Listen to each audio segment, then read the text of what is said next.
जय श्री कृष्ण। कार्तिक मास के सभी नियमों का पालन करते हुए भगवान श्री हरि विष्णु के नामों का कीर्तन तथा पुराणों का श्रवण करते हुए जो भी व्यक्ति निष्काम भाव से भगवान श्री हरि विष्णु की पूजा आराधना करता है वह जीवन मुक्त है। यह व्रत भगवान श्री कृष्ण को भी अत्यंत प्रिय है। जो भी मनुष्य कार्तिक मास में प्रतिदिन गीता का पाठ करता है उसके पुण्य फल का वर्णन करने के लिए स्वयं ब्रह्मा जी भी असमर्थ है। श्रीमद् भागवत गीता जैसा कोई शास्त्र नहीं है और ना ही कभी होगा। एकमात्र भागवत गीता ही सर्व पाप हर और मोक्ष दाता है। अतः प्रतिदिन भगवत गीता के एक अध्याय का पठन करने से मनुष्य घोर नरक की यातना से मुक्त हो जाता है। तो इसीलिए चलिए इस कार्तिक मास के पावन अवसर पर हम भी दीपावली के निमित्त एक कथा का श्रवण करते हैं। और यह कथा हम हमारे धार्मिक ग्रंथों से ही लेकर आए हैं, जिसका कार्तिक मास के पावन अवसर पर श्रवण कर हम पुण्य फल की प्राप्ति कर सकते हैं। अब एक समय सूची महर्षि ऋषिगणों से कार्तिक महात्म्य कथाओं का वर्णन कर रहे थे। तब उन्होंने ऋषियों से कहा कि दीपावली के पूजन का भी अत्यधिक महत्व है। अतः इस विषय में नारद जी ने पृथु राजा से क्या कहा उसका मैं वर्णन कर रहा हूँ, तो इसे ध्यान पूर्वक सुनिए।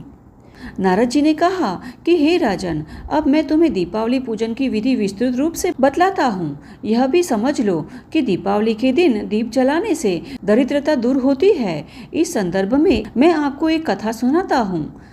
थुरसेन नामक देश में सत्य शर्मा नाम का एक महादरिद्र ब्राह्मण रहता था। वह सदैव धन पाने के लिए लालायित रहता था। वह चाहता था कि उसके पास पर्याप्त धन हो जिसे वह सत्कार्यों में व्यय कर सके। इस निमित्त ही वह सदैव देव पूजा आदि में स्वयं को व्यस्त रखता था। भगवान की सेवा पूजा और आराधना करने के बाद जो समय बचता था उसमें वह घोर परिश्रम करता रहता था। फिर भी दरिद्रता जैसे उसका पीछा छोड़ना ही नहीं चाहती थी। अब थक हार कर उसने किसी विद्वान ब्राह्मण से दरिद्रता से मुक्ति का उपाय पूछा। तब उस ब्राह्मण ने उसे बताया कि तुम भगवान शिव की आराधना करो। इस प्रकार वह दरिद्र ब्राह्मण भगवान शिव की आराधना करने लगा। और 1 वर्ष पश्चात एक दिन भगवान शिव प्रसन्न हुए और वृद्ध के रूप में उस ब्राह्मण के पास जाकर ब्राह्मण से कहा कि हे ब्राह्मण देवता, धन प्राप्ति के लिए तुम राजा के पास जाकर वर मांगो कि दीपावली पर कोई भी अपने घर में दीप प्रज्वलित न करे। अब वृद्ध रूप में आए शिवजी ने उस ब्राह्मण को आगे की सारी प्रक्रिया समझाकर वहां से अंतर्ध्यान हो गए। भगवान शिव के बताए अनुसार वह ब्राह्मण राजा के पास गया और उसने वर प्राप्त किया। इसके बाद उसने नगर में ढिंढोरा पिटवाया कि दीपावली के दिन कोई भी नगरवासी अपने घर में दीप न जलाए। इस प्रकार दीपावली के दिन किसी ने भी दीप नहीं जलाया। और रात्रि में जब लक्ष्मी जी आई तो सारा नगर अंधेरे में डूबा था। मात्र दरिद्र ब्राह्मण का घर ही दीपों से जगमगा रहा था। इसीलिए लक्ष्मी जी उसके घर जाने लगी।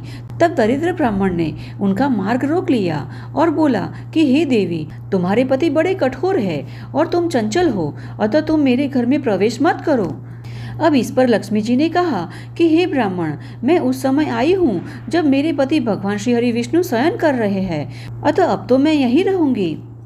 तब ब्राह्मण ने कहा कि पहले वचन दो कि तुम मेरे 3 पीढ़ियों तक यहीं रहोगी, तभी तुम यहाँ रह सकती हो।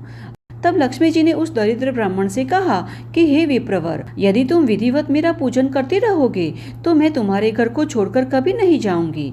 तब ब्राह्मण ने कहा कि हे कल्याणी, मैं आपका पूजन अनुष्ठान नहीं जानता, कृपा करके आप ही बता दीजिए।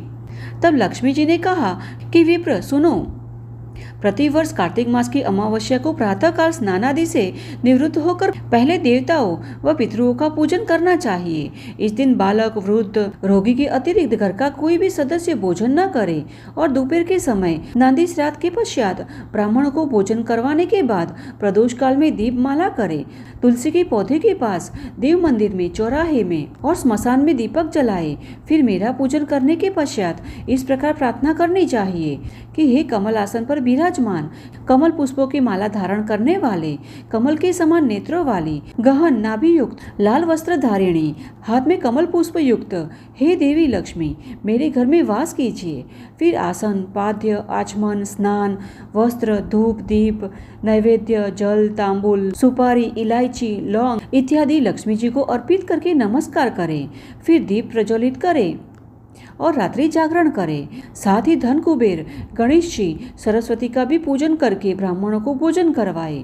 तो लक्ष्मी जी ने जैसा बताया था उसी के अनुरूप दरिद्र ब्राह्मण ने लक्ष्मी जी का पूजन किया और फलस्वरूप वह धन धान्य से युक्त हो गया और संसार में सारे सुख भोग कर अंत में सत्य शर्मा नामक वह ब्राह्मण भगवान के परम पद को प्राप्त हो गया। तो इस प्रकार जो भी दीपावली के दिन माता लक्ष्मी की पूरी विधि विधान के साथ पूजा करता है उसके जीवन में कोई भी दुख दरिद्रता नहीं रहती। किंतु हाँ, माता लक्ष्मी के साथ भगवान श्री हरि नारायण की पूजा करनी आवश्यक है, क्योंकि श्री हरि नारायण के बिना लक्ष्मी जी भी हमारे घर में निवास नहीं करती। तो चलिए तैयार हो जाइए भगवान श्री हरि विष्णु के साथ माता लक्ष्मी की पूजा आराधना करने के लिए और भगवान श्री हरि विष्णु के साथ माता लक्ष्मी का स्वागत करने के लिए, क्योंकि इनके बिना इस संसार की कल्पना करना भी असंभव है। तो यह थी आज की हमारी दीपावली के दिन किए जाने वाले लक्ष्मी पूजन की शास्त्रोक्त विधि, जिसका वर्णन स्वयं लक्ष्मी जी ने किया है। तो इसके साथ ही हम हमारी आज की कथा का यहीं पर समापन करते हैं और फिर से मिलते हैं एक नई कथा के साथ। तो इसे सुनने के लिए अभी तक आपने इस चैनल को सब्सक्राइब नहीं किया है तो जल्दी से कर लीजिएगा, क्योंकि अब कार्तिक मास पूर्ण होने में कुछ ही शेष समय बाकी है। तो इस कथाओं का श्रवण कर आप भी पुण्य फल की प्राप्ति कर ले और इस कथाओं को अधिक से अधिक लोगों में शेयर भी कीजिएगा, जिससे कि वे भी इस कथाओं का श्रवण कर पुण्य फल की प्राप्ति कर सके। तो चलिए हमारे शास्त्रों में वर्णित ऐसे ही वैदिक और प्रमाणभूत कथाओं के साथ फिर से मिलते हैं। तब तक के लिए जय श्री कृष्ण।